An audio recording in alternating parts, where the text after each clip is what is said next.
Everyone, সবাই কেমন আছো? সবাইকে জানাই শুভ দুপুর।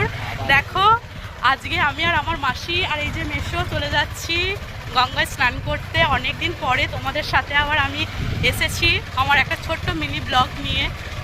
আমি অনেক দিন ভিডিও পোস্ট করিনি, যেহেতু আমি একটু ব্যস্ত আছি ওর জন্য। সবাই কেমন আছো জানিও, আর আশা করি সবাই ভালো আছো, আমিও খুব ভালো আছি তোমাদের আশীর্বাদে।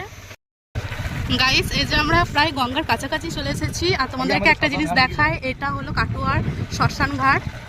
এই যে তোমরা কে কে কাটোয়া থেকে আমার ভিডিও দেখছো প্লিজ একটু কমেন্টে জানিও।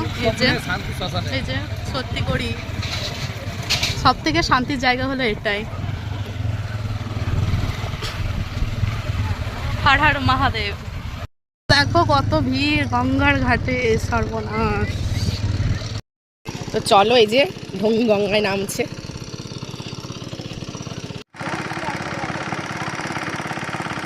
গাইস, মাসি আমাকে শ্যাম্পু করে দিয়েছে, আমি একা একা নিজে নিজে করতে পারি না। এরপর আমি চান করতে যাবো, ডুব দেবো। চলো তারা।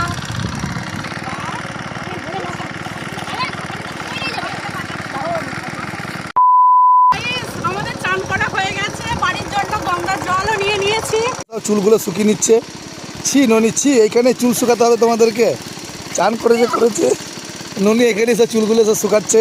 আসলে আমাদের বাড়িতে তো রোদ না, এই গঙ্গার পাড়ে রোদ পেয়েছি। ফ্রি রোদ পেয়েছে, ওই জন্য শুকিয়ে নিচ্ছে সব মিলে। সত্যি করে আমাদের রোদটা ফ্রিতেই হয়, ট্যাক্স দিতে হয় না রোদের জন্য।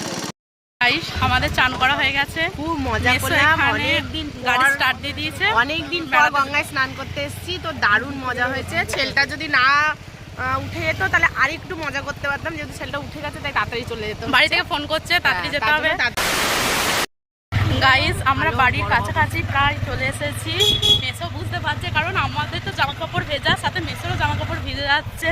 হ্যাঁ, চলো তোমাদের সাথে আবার দেখা হবে কোনো একটা মিনি ব্লগে। হ্যাঁ, অনেকদিন পর তোমাদের সাথে আমি একটা ব্লগ শেয়ার করবো। সবাই ভালো থেকো, সুস্থ থেকো। হ্যাঁ, আমার চ্যানেলটাও সবাই একটু ফলো করে দিও প্লিজ, আর আমারটাও করো, আমার সাথে আমার মেসেজটাও করো। আর আমি এই ব্লগে আমি এদের তিনজনকেই ট্যাগ করে দেবো। সবাই সবার একটু সাপোর্ট করো, পাশে থেকো। দেখা হচ্ছে নেক্সট ব্লগে। টাটা।